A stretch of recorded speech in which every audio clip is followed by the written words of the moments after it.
Any questions for the student athletes? We'll start with Justin. Chase, what brought you to Tucson?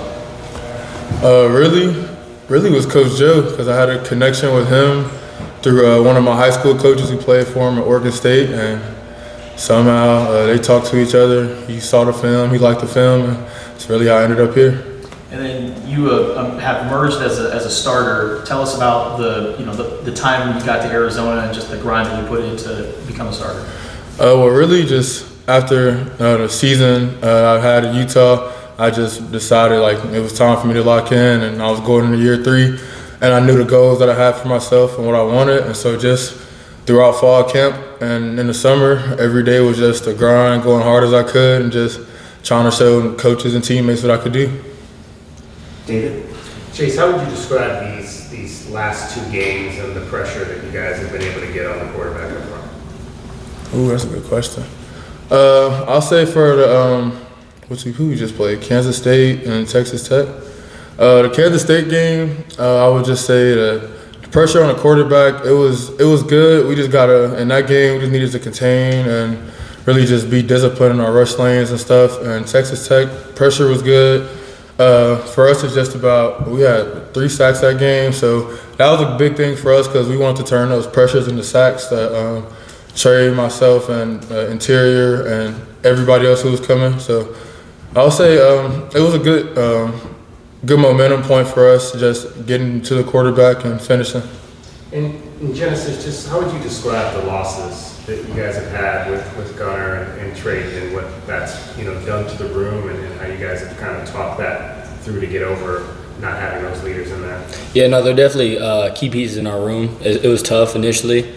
Still is tough, but that just means new people got to step up. We got a lot of young guys willing to step up, and I think they're ready for the job. And I think Trey and Gunnar, they're really still playing a big part in the leadership role in the room. So that's good. Troy? Chase, for you, going back to Utah and being able to play in that game and have a key role in that game, what was that like for you in that moment and getting the win on the road? I think getting the win, really, that was probably one of the happiest moments just in my college career, just going back there, doing what needed to be done. And it was great seeing a lot of my teammates after the game, or former teammates after the game, but getting that win and going there into a stadium that has a crazy environment, sold out, and just going on the road against the top 10 team, that was big for the team. And yeah, it was good. And then where do you think you've developed from your time at Utah to now in Arizona, being a part of the starting line? I think my development is coming just like being more detailed, just with the pass rush, getting stronger instead of just using my speed, mixing it up, going to power a little bit, just learning like all the little details of like pass rush, like when it comes to just my get off, use of my hands, footwork, and just all that. Justin?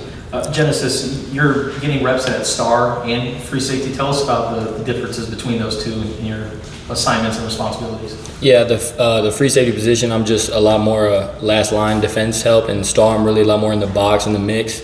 So I like both positions. Can make plays at both of them, but yeah, just great opportunity to go out there and play. Right here. For both of you, how would you describe the next man up mentality with some of the injuries that you've had, having to fill in multiple positions? Coach Aquino has talked about being positionless sometimes, and how would you describe that? Yeah. I feel like a lot of dudes are doing good in the next man mindset, just trying to get in the film room more, trying to know what they're doing when they get out there. So I feel like they're taking it pretty well. Yeah, and I'll also say that the coaching staff, like Coach B and them, they've done a great job of just like getting everybody ready and prepared, whether it be the starters, second string, scout team. Coach B always tells us that every job is important, so everybody's ready to step up when that moment comes. And unfortunately, we done had some people go down, but the next person has always been ready, so we just moving from there. Go David. Janice, how would you describe how you developed your ability to break on the football? We saw the play in the first half on the screen, you kind of snuffed out, and then there was the third down play in the second half we're able to dive and get the deflection. How have you been able to kind of develop that skill?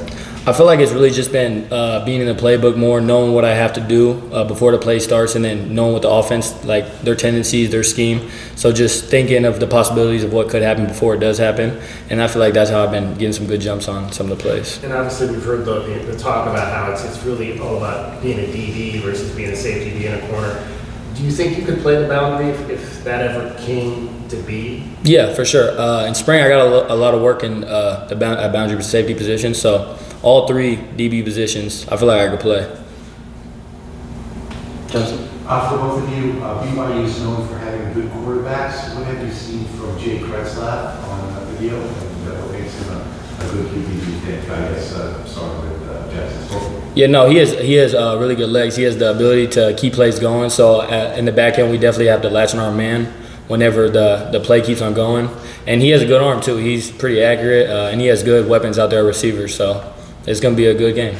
Yeah, like Jen said, I think something that makes him, I'll say similar to some of the quarterbacks we done played, is just his ability to use his legs. And so as the D-line, we just got to know that we got to contain up front, whether that be the edges or the insides, just be disciplined with our rush lanes or whatever the case may be. And we've been doing a good job harping that on practice and just in meetings. So I feel like we're going to be ready for all that. And one follow-up to that, you may not know anything about this, but he's Jewish. He's the first Jewish QB at a Mormon school, and there's some student athletes who are having to make tough decisions about playing on Yom Kippur. Have you heard anything about that, and have you encountered anything like that in your college career? In my college career, no, I haven't. I haven't really heard or seen anything about that, or if there's any news of him playing or not. But we're always ready for whoever's up. Yeah, no, he says he's going to play. Oh, okay. Justin? What have you learned just about patience and being ready for this kind of moment where you're starting, and what have guys like Trayden and Gunnar and Dalton, what have they done for your development? Yeah, just last year they would always harp on me, just focus on the details, get in the film room. So I would be in the film room a lot, trying to get the playbook down. Just as soon as I got in here, be in the film room every day with Coach RC, just trying to learn everything, all the ins and outs of every position. So they've been really vocal for me in that. And Coach Brennan has talked about your kind of your infectious personality and the joy you have for the game. Where does that come from? I say my pops. He's a real funny, humorous dude. So, and just the big family that I have, I feel like just being around a bunch of people, we're always like laughing, having fun. So I feel like I just when I get around the football team, it's just like a big family, and I just continue to do it. Chase, I know last week Texas Tech's quarterback wasn't necessarily a running quarterback, but Utah's was, Kansas State obviously, New Mexico. How do you think you guys have developed against running dual threat quarterbacks, and how does it help you for this game coming up against BYU? I think we developed a lot on it just by facing the ones we faced, going back, watching the film, seeing what could have been done differently, whether that's not making an inside move, not being latched on or tackled too long or whatever. So I just feel like we've been just going over all the little details to help us improve in that area. So yeah. Last question to Jason. What is it about, Matt Atkins said this the other day, even though different side of the ball, what is it about opposing stadiums that you think brings you guys together and kind of helps you raise to the challenge? I really just think because we a family, so we know when we go into an opposing stadium on the road that sideline is all we got most of the time. Like, stadium not gonna be filled with Arizona fans. Like when we went to Utah, it was like one little section of it. So we know we all we got when we go on the road, and so that's how we play and that's how we look at it. Yeah, like you said, just knowing a big thing we say is called lean on me. So just knowing we can lean on a teammate, knowing we can trust the person next to us.